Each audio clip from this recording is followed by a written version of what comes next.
Zamba pambola yo ozwi libaku ya koyamba biso esika ozali. Nangina yebiso ete Yesu azana bomoi. Atiki lola aye po oyo ekufa na vi na yo ezwa bomoi. Oyebi bien-aimé, misala ne kulusu na vi ya mutu.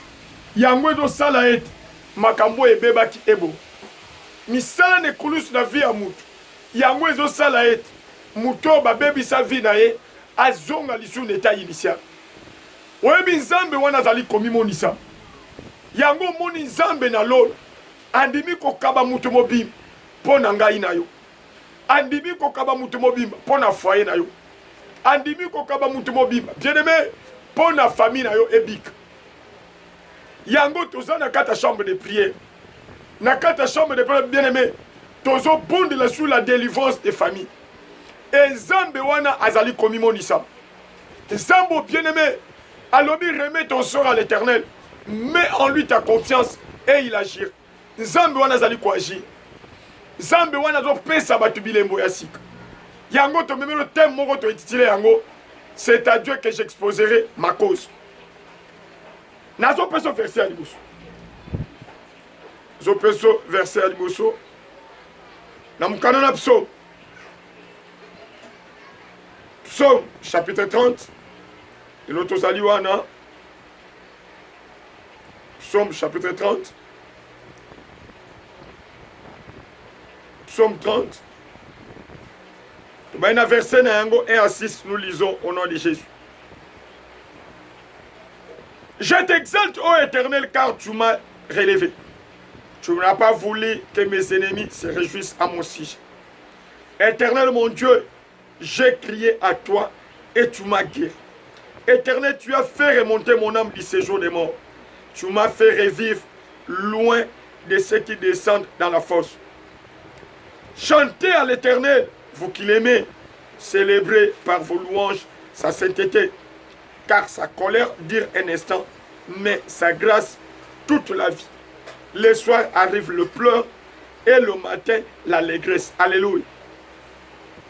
Au moins, les psalmistes ont un problème.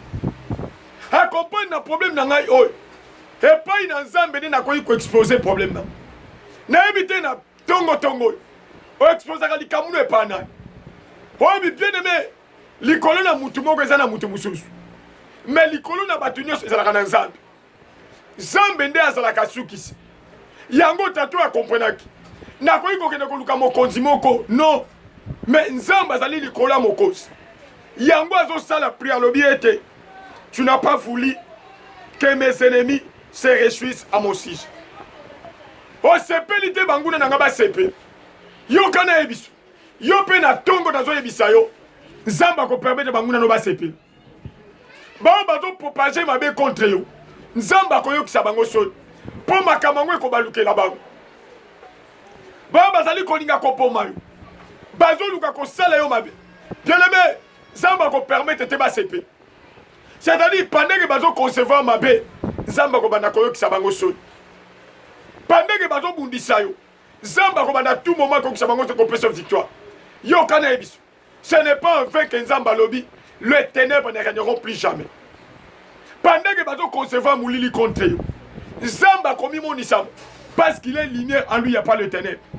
Oh, bien aimé ndeko na biso an. Azalaki na bitumba na penine. Balobi ete penine azo finga ye. Azo tuka ye parce que ye azo botaki.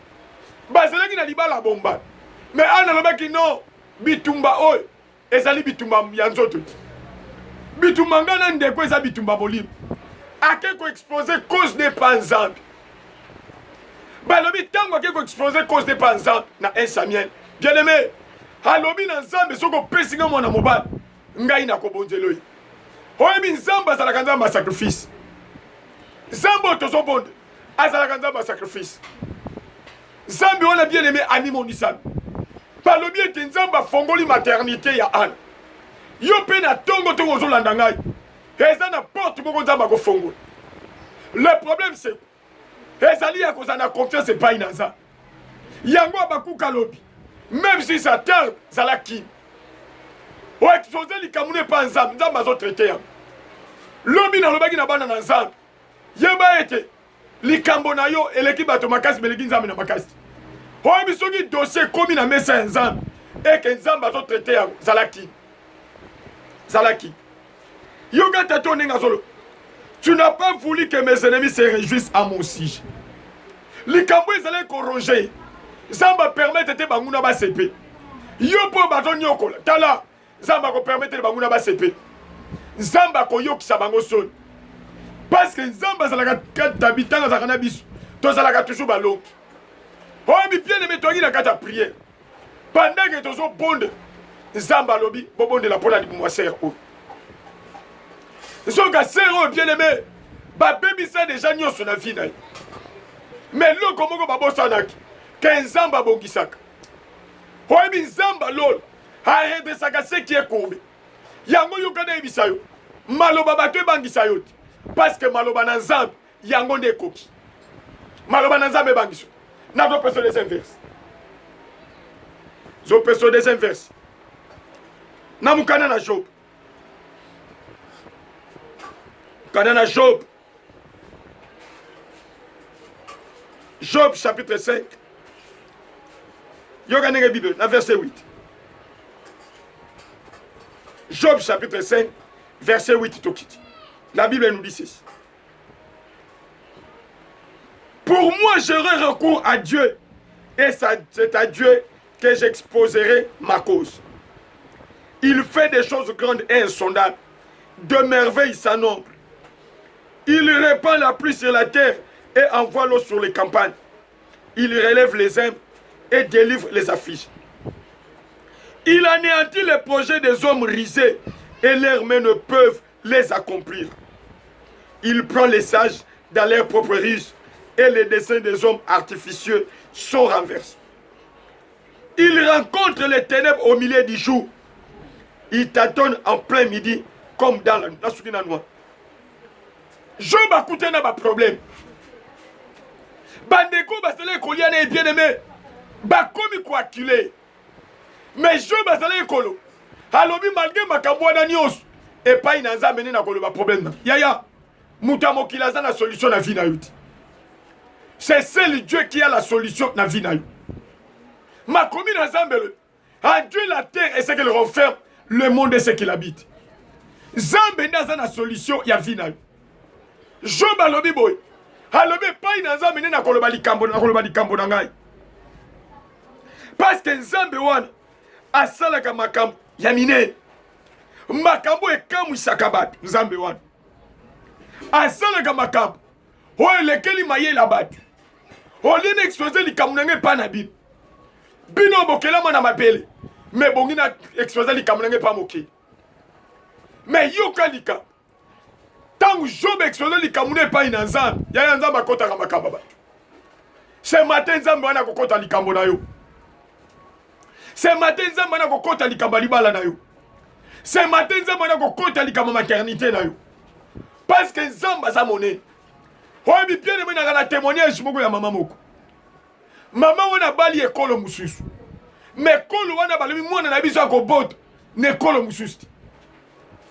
Batunde balobaki mesa nzambe. Mais tangu nzambe bani makamu na ye bien aimé yaya wana boti.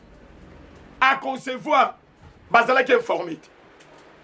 Baye koyeba kaka mwana mwasi wana zwi déjà se wana eza misala nzambe lelo mama wana aza na bebe ne na maboko nayebisaki nazobondela nzambe apesa lisusu misato parce que nzambe aza na bomoi omoni Job alobi ete c'est à Dieu que j'exposerai ma cause yo olobaka likambo no epa nani olobaka likambo no epa nani bato ebele bazwa une église bazoloba nde makambo na bango epa bato. Mais Bazolo ne pas nzambe. Bazolo ne pas nzambe. La Bible dit ceci dans Psaume 34 verset 20. Le malheur atteint souvent les justes, mais Dieu l'en délivre toujours. C'est-à-dire malgré bako contre le bareng. Bako préparer bakou contre yo. Zamba ko kangola yo. Atikalo la poyo le lake. Atikalo la poyo le lake. Au moni tangu Jérémie aye pas nzambe. Alors pourquoi ma souffrance est-elle continuelle? Nzamba mi moni samaki. Yopena tongo tongo. Dieu est vivant. Dieu est vivant. Nzambe wana aye pas sekisayo. Aye pas sekisayo. Nazo peso verset musu. Nazo peso verset musu. Namukana na Jean. Kanana Jean.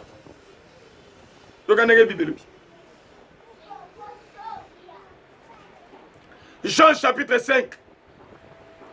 Verset 1 à 9, nous lisons au nom de Jésus. Après cela, il y a eu une fête des Juifs. Et Jésus monta à Jérusalem. Or, à Jérusalem, près de la porte des brebis, il y a une piscine qui s'appelle en hébreu Bethesda. Et qui a 5 portiques. Sous ces portiques étaient couchés un grand nombre de malades, des aveugles, des boiteux, des paralytiques qui attendaient le mouvement de l'eau.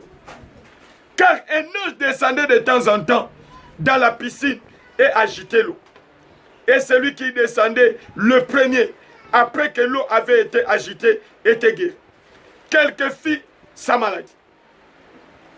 Là se trouvait un homme malade depuis 38 ans. Jésus l'a vu coucher et sachant qu'il était malade depuis longtemps, lui dit, veux-tu être guéri? Écoutez la réponse du malade. Le malade lui répondit, Seigneur, je n'ai personne pour me jeter dans la piscine quand l'eau est agitée. Et pendant que j'y vais, un autre descend avant moi. Lève-toi, lui dit Jésus. Prends ton lit et marche. Alléluia. Bien-aimé, on a mouton. Mouton est comme qui est habitué à la maladie. Comme qui est habitué. Aïe, il est malade. Il est désespéré. Le lieu belé à battu. Il s'habitue à ma camouna. Azolo ba di kamunanga ezala kaka boy. Famille na biso ezala kaka boy. Libala nanga ezala kaka boy. Mais mutazo bosa na misala na nkolo. Balobi ete. Batu nyonso bazali kozela monja kitana mai. Mouvement ma isoke salade. Moto akobwaka maliboso. Yenda akobika. Mais ba bosa na kiete. Muto azali kosala makambo wana. Eza mokonzi na bakonzi. E balobi kolo masolo akiti. Azotuna ye mituna. Yo pe lelo nzamba azotuna yo. Lelo nzamba azotuna yo. Yok. Là se trouvait un homme malade depuis 38 ans. Jésus l'a vu coucher et sachant qu'il était malade depuis longtemps, lui dit, veux-tu être guéri? Yo pe nzamba azotuna mutuna. Est-ce que olingo bota? Est-ce que olingo bal? Est-ce que olingo mona bolam? Azotuna mutuna. Lelo bato epele bien aimé. Ba komisa makamu na bango habitude lokola mwana mobali yo. Et comme habitude. Oh, yeba ete na moki. Eza na mutu akoki koyede yo soki nzambe. Eza na mutu moko akoki ko intervenir na vino soki nzambe. Nazo bondela na pokwa oyo. Nzambe oyo. Abikisa mwana mobali oyo. Akota likambo na yo. Atuni ye mutuna. Veux-tu être guéri? Yo pe le mutu de tunat. Est-ce qu'on lingo mon? O mon essaie. Est-ce qu'on lingo sepi? Est-ce qu'on lingo sepi? O mon abikam. O bi bien aimé toi qui dimanche ta culte. Pendant que nazo te. Pendant que nazo te. Mama moko zala guana azole na motema na ye. Likambo nanga kino tanguni. Mais pendant que azole nzamba moni likambo na ye. To comme il est ni nzamba visiter. Na tunie maman. Otongi nga mingi dimanche. Abi papa to saka kabatu. Oh bi bien aimé. Tango yé pas encore, il faut na motema no mobi. Oh moni maman nzamba visiter. Et na tongo Dieu aussi peut te visiter. Parce que ma commune nzambe lobi. Aza lolenge moko lelo lobi libéra. Makambo ezo ronger fina yo. Oh ba médecin baza incapable ya kopesa sa solution. Nzamba ko pesa la yango solution. Na Pentecôte oyo. Nzamba ko sekisa yo. Na Pentecôte oyo. Nzamba ko salelo bolam, akoselo bolam. Le malin lui répond, Seigneur, je n'ai personne pour me jeter dans la piscine quand l'eau est agitée. Et pendant que j'y vais, un autre descend avant. Lève-toi, lui dit Jésus.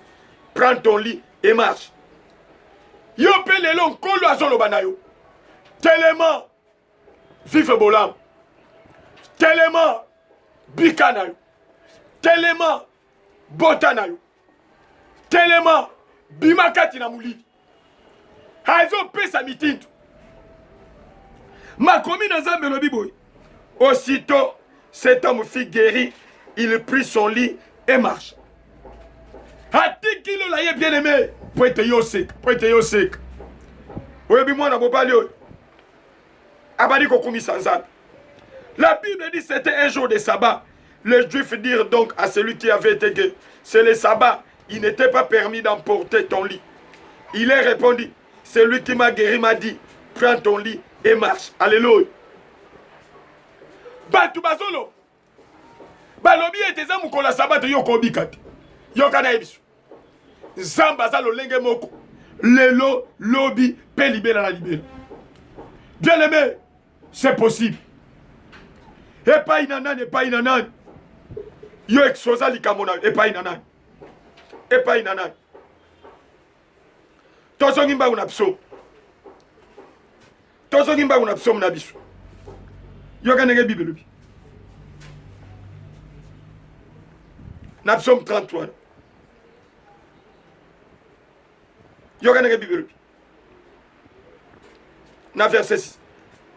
Car sa colère dure un instant, mais sa grâce toute la vie. Le soir arrive le pleur et le matin l'allégresse. Alléluia.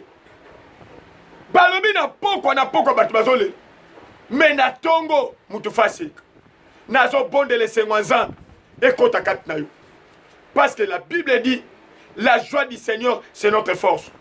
Na lingo revoir vina. Et pas inanan o exposa likambo na yo. Perdon o exposa me pas inamutu. Homo de Élysée azolo balobi et. Likamba mamo nzamba bombelinga yango. Nzamba bombelinga yango. Parce que bikisi mama oyo, mama ezali komeza boti, mais mwana kufi. Nzamba bombeli likambo wana. Tala likambo na yo etali kaka nzambe. Exposer likambo ne pas na nzambe. Yenda lobi remets ton sort à l'Éternel. Mets à lui ta confiance et il agira. Nzambe wana a confité azana bomoy. Na Pentecôte oyo, tu seras visité. Foyer nous est la visite. Famille nous est la visite. Na kombo na Yesu. Tobonde libongo. Amen.